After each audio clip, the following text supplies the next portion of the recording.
Welcoming Billy to the Hall of Fame are Mo Cheeks, a trusted assistant who spent nearly a decade at his side for 2 NBA franchises, and Rick Pitino, head coach of the 1987 Providence Friars, who made a miraculous run to the Final Four with Billy the Kid at point guard. Please welcome Billy Donovan.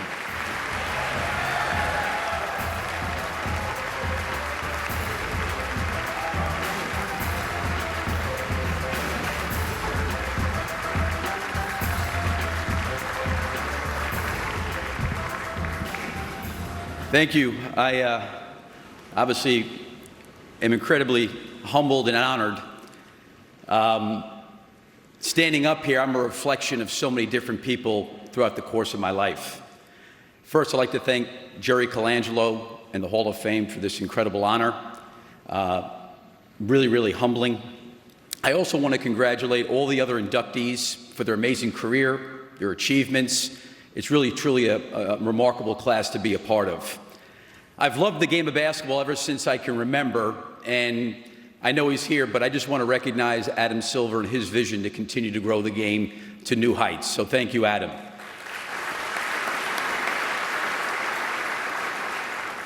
When I first got nominated, one of the first people that called me was Jerry Reinsdorf, and he called to congratulate me about being nominated, and he called to wish me luck. We had a great conversation, and towards the end he said to me, "Are you going in as a player?" And I said, "Jerry, I don't think so. I wasn't part of those 90s Bulls teams, so it's the coach." But Jerry Reinsdorf, Michael Reinsdorf, Arturas Kondrashovas, Mark Eversley, the Bulls organization, just want to thank all of you for your support. Faith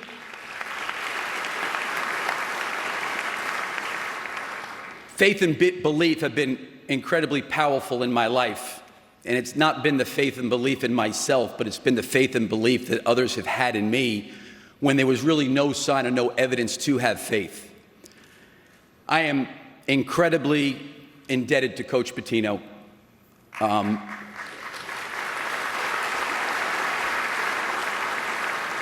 had the opportunity to play for Coach, and I had the opportunity to work for him.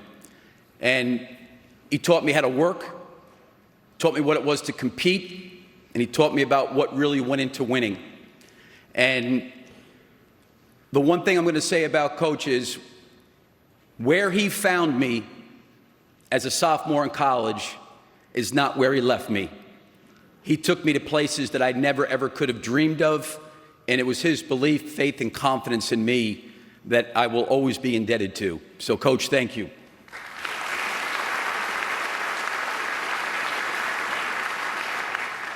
When you transition from college to the NBA, it's not that easy. There's a large learning curve, and there was plenty of potholes that I was getting ready to step into as a coach.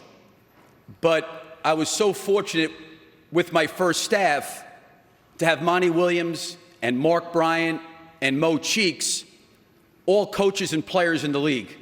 I'll never forget it. For all the NBA guys here, they know this kind of a rule. You have a back-to-back, the next day you have off. I had just gotten to the NBA. It's a back-to-back. We lost both games. I go into the locker room and say, we're practicing tomorrow, the whole bit. Little do I know, Mo's back in there trying to calm all these guys down because they're expecting a day off. So Mo grabbed me and said to me, "Billy, before you ever walk into the locker room and talk to that team again, you have to talk to me first." Mo had been by my side for 9 years, and I am so grateful of the investment that he made in me as a person and as a coach. He's been an NBA lifer, an NBA champion, an NBA All-Star, and an NBA Hall of Famer. And every day he imparted his wisdom on me. And the relationship that we established, and to see the investment he made in me, I couldn't be any more grateful. So Mo, really appreciate you.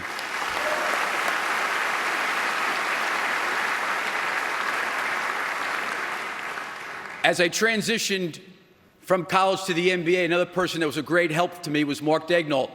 Mark and I worked together a number of years at Florida before he moved on to Oklahoma City in the NBA. And then when I came there, he was a great, great coach, a great partner, a great friend. And I just want to congratulate Mark and Oklahoma City Thunder, Sam Presti and Clay Bennett and their organization. What a great run winning the championship. Really happy for you.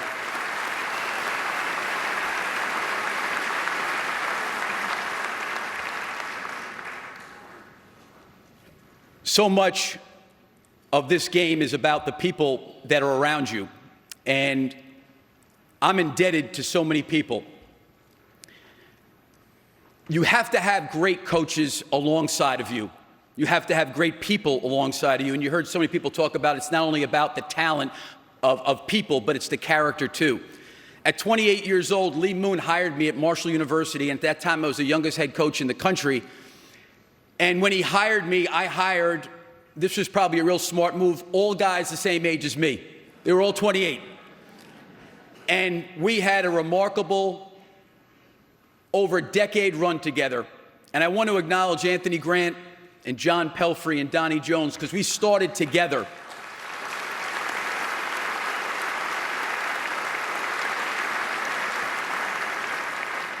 They all had opportunities to leave and move on, but they stayed. And they invested in me, and they invested in the program.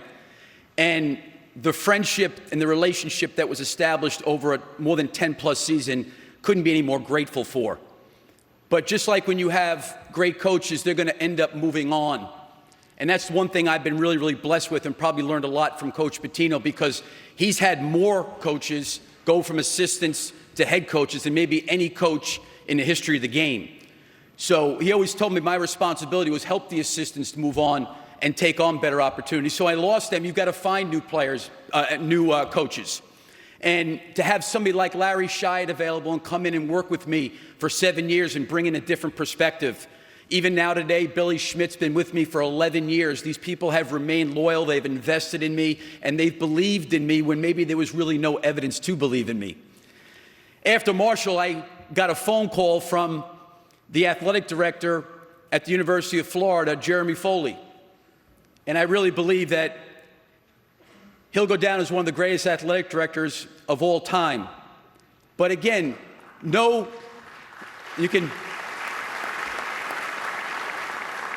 real evidence to hire a 28-year-old head coach with 2 years experience. But he did. And he believed in me, and he and I both shared a vision. And for 19 years, we were partnered, and it was an unbelievable ride, an unbelievable journey. And Jeremy, I can't thank you enough for the friendship, the commitment, and everything you've done to me. I mentioned about Coach Pitino changing my life. You changed my life as well, and I'll always be grateful for the opportunity there. Thank you. When I got to Florida, we had 2 straight losing seasons.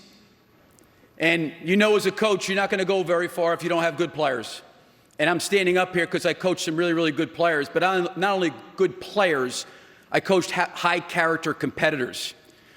So when we first started off, we had to get out and get some guys to believe, to take a risk and a chance and have some faith that Florida basketball could be halfway decent.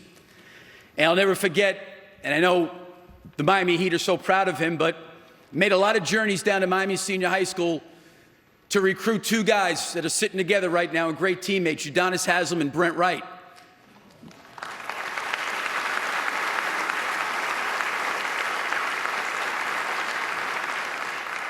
Went to South Dakota and recruited a skinny kid that also played for the Heat and a lot of teams in the NBA, Mike Miller, and Brett Nelson and Matt Bonner. And with no real evidence, these guys came here and had faith and belief. And in 2 years, they played for a national championship. And it was an unbelievable journey. Those guys put their footprints in the program and allowed us to continue moving forward. You're going to lose good players to the NBA, and a lot of those guys left. And then in 2004, a group of 4 guys came in out of the recruiting class. Torian Green, Corey Brewer, Joakim Noah, and Al Horford. And we had 1 player who was a year older than them, Lee Humphrey.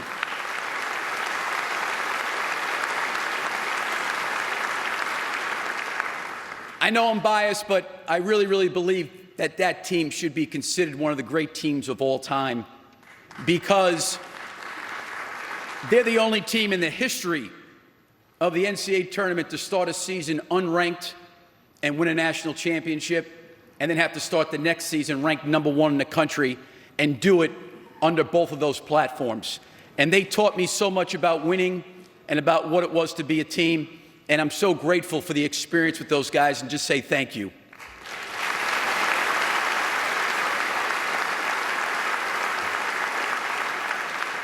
Like I said earlier, when you have good players, you lose them, so we had to start all over again after those guys left, and we were fortunate with a group of guys, Brad Beal, Kenny Boynton, Irving Walker, Chandler Parsons, to kind of get us back our footing.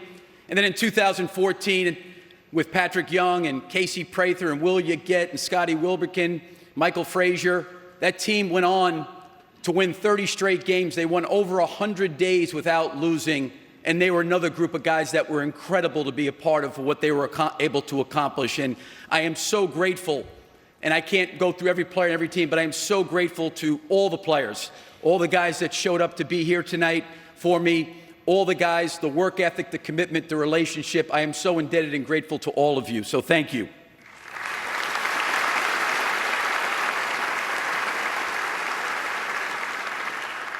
I grew up in a great household with two wonderful parents. They sacrificed, they did everything that they possibly could, and without my mom and my dad, I would not be standing up here. My mom's not here tonight, but to her and Dad, to you, I love you. I appreciate everything you've done for me, all the sacrifice, all the commitment, everything. I am so indebted and so grateful and so appreciative, and just want to say thank you and I love you.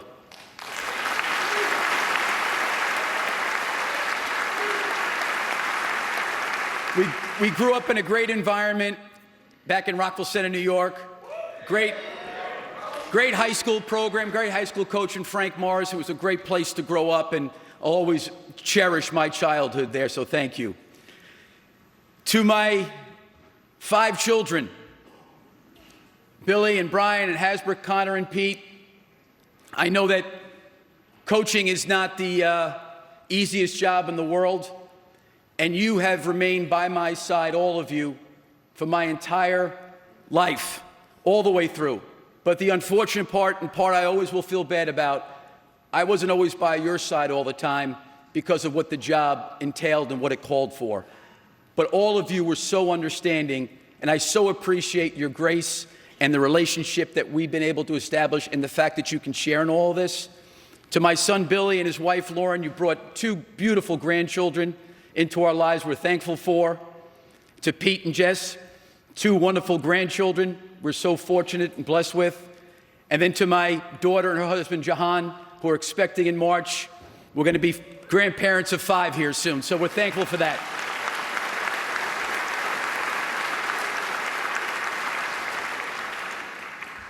To my wife Christine, she's really the one that should be standing up here in the Hall of Fame, not me. She had to deal with me for 36 years, and I know it wasn't always easy, but she allowed me to be able to go out and do something that I love because I always knew everything was okay at home. She was a great mom, a great wife, and an unbelievable person. And she's kind of been the rock and the foundation and someone that's been there for me for 36 years. And I appreciate so much her understanding the profession, allowing me to go to work every day with a clear head and clear mind, and always be there with love and care and acceptance. And I love you, Christine, and I appreciate everything that you've done, the sacrifice you've made. Thank you.